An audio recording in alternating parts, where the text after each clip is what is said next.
नमस्कार विद्यार्थी मित्रांनो, मी डॉक्टर किशोर बागडे आणि आपण बघत आहात YouTube channel medical admission guidance. या चॅनलद्वारे मेडिकल ॲडमिशन संदर्भात लागणारी सर्व माहिती विद्यार्थी व पालक यांच्या गरजा लक्षात घेऊन वेळोवेळी प्रसारित केली जाते। तरी अजून हा चॅनल सबस्क्राइब करा, बेल आयकॉनवर क्लिक करा आणि आपल्या मित्रांना शेअर करा। तर मेडिकल ॲडमिशन प्रोसेस महाराष्ट्रामधल्या MBBS BDS सेकंड राऊंडचा रिझल्ट काल आलेला आहे। ज्या ज्या विद्यार्थ्यांना कॉलेज अलॉट झालेलं आहे त्यांचं हार्दिक अभिनंदन, ज्यांना अपग्रेडेशन झालेलं आहे त्यांचं पण हार्दिक अभिनंदन, जे सेमी गव्हर्नमेंटमधून गव्हर्नमेंटमध्ये गेलेले त्यांचे हार्दिक अभिनंदन, त्याचबरोबर पालकांचेही हार्दिक अभिनंदन, कारण तुम्ही भरपूर कष्ट घेतलेले, तुमच्या पाल्यांना सपोर्ट केलेला आहे। तरी आजचा महत्त्वाचा विषय आहे MBBS सेकंड राऊंडचा कट ऑफ आणि त्याचं ॲनालिसिस। तर मित्रांनो, ॲनालिसिस करताना तुमच्या आता लक्षात आलेलंच आहे की कट ऑफ काय खूप कमी झालेला नाही। दरवर्षी कट ऑफ कमी होत असतो, साधारणपणे 1 ते 2 मार्कांनी तरी 3 ते 4 मार्कांनी तरी कमी होत असतो आणि टोटल प्रोसेसमध्ये 7 ते 8 मार्कांनी कमी होत असतो। पण ह्या वर्षीचा सिनेरिओ सगळा वेगळाच आहे। तुम्ही पण बघता रिझल्ट लागल्यापासून सगळा सिनेरिओ वेगळाच आहे। ते कसं झालं, काय झालं ते तुम्हाला पण माहिती आहे, मला पण माहिती आहे, याच्याबद्दल थोडासा चर्चा करूया। तर आपला रिझल्ट लागलेला आहे आणि ज्यांना ज्यांना कॉलेज अलॉट झालेलं आहे त्यांनी 6-10 पर्यंत म्हणजे 6 ऑक्टोबर पर्यंत जाऊन ऍडमिशन घ्यायचंय।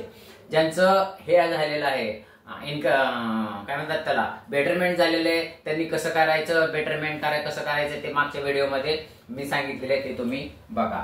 आता 6-10 पर्यंत ज्यांनी नवीन अलॉट झालेले त्यांना जायचे। पण आता ह्याच्यामध्ये दुसरा एक प्रश्न आहे की सेकंड राऊंड मधून थर्ड राऊंड मध्ये जाण्यासाठी काय करायचे।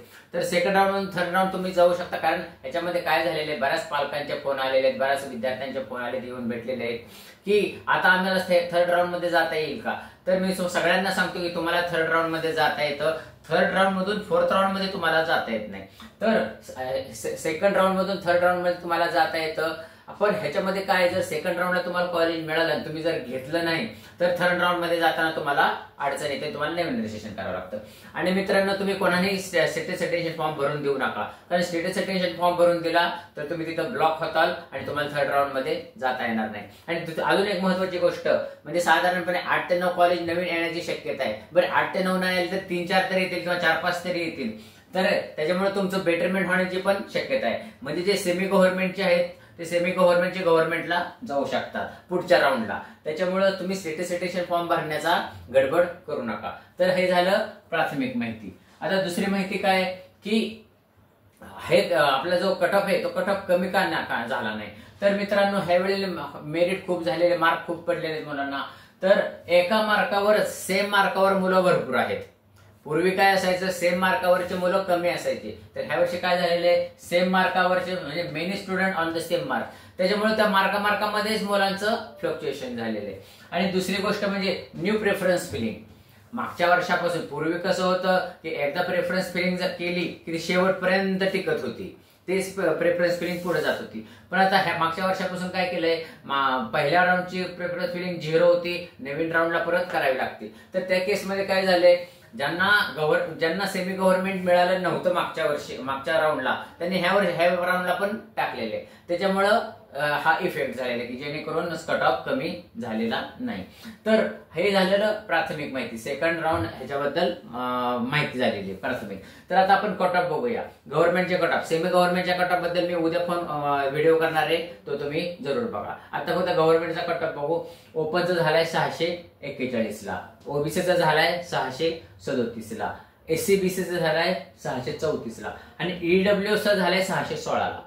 म्हणजे ह्या साधारणपणे ओपन, ओबीसी, EWS आणि SC/BC ह्यांचे कट ऑफ साधारणपणे सारखेच असतात, 4-5 मार्काचा फरक असतो। पण ह्यावेळी काय झालेलं आहे, EWSचा कट ऑफ बऱ्यापैकी खाली आलेला आहे, जवळजवळ नाही म्हटलं तरी 15 ते 20 मार्काचा गॅप पडलेला आहे ओपन आणि EWS मध्ये। कारण ह्याच्या अगोदर कसं असायचं, सारखं 2-4 मार्काचा फरक असायचा। तर हे काय झालं, हे कशामुळे झालेलं आहे, कारण SC/BC स्टुडंट काही ओबीसी मध्ये गेले आणि ओपन मधले काही स्टुडंट SC/BC मध्ये आले, त्याच्यामुळे EWS स्टुडंटचा बऱ्यापैकी फायदा झालेला आहे, त्यांचं मेरिट कमी आलेलं आहे। तर हे झालं गव्हर्नमेंटच्या कट ऑफ बद्दलचं अनालिसिस। आणि आता त्याच्या नंतरचं कसं, व्हिजाला किती झालेले 595, NT1 ला झालेले 576, NT2 ला झालेले 617, SC ला झालेले आहे 554 आणि ST ला झालेले 432। तर असे कट ऑफ आहेत आणि हे कट ऑफ मध्ये 1-2 मार्काचा फरक असू शकतो, कारण आमच्या पण कॅल्क्युलेशन मध्ये, आमच्या पण बघण्यामध्ये, आमच्या पण अंदाजाने थोडं चुकू शकतं, तरी तुम्ही 1-2 मार्काचा फरक लक्षात घ्यावा। तर हे झालं ह्याच्याबद्दलचं अनालिसिस, कट ऑफ बद्दलचं अनालिसिस. मात्र थर्ड राऊंडला काय होणार आहे, जर समजा 8 ते 9 कॉलेजेस आले तर कट ऑफ बऱ्यापैकी कमी होईल.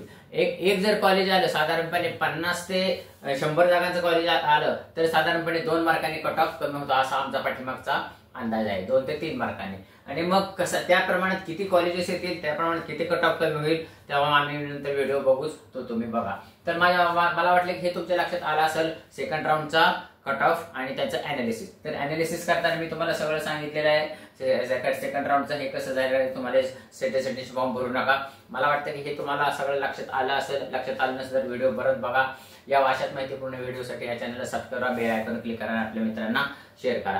कारण हा चॅनल मेडिकल ऍडमिशन संपेपर्यंत महत्त्वाच्या विषयावर व्हिडिओ तयार करून तुमच्यापर्यंत पोहोचणार आहे. आणि जरी समजा तुम्हाला काही शंका वाटल्या तरी तुम्ही आम्हाला शंका विचारू शकता. थंबनेलवर मोबाईल नंबर आहे, डिस्क्रिप्शन पण मोबाईल नंबर आहे, पत्ता पण आहे, तुम्ही प्रत्यक्ष येऊन भेटू शकता. एवढं बोलून आजचा विषय थांबवतो. जय हिंद, जय महाराष्ट्र.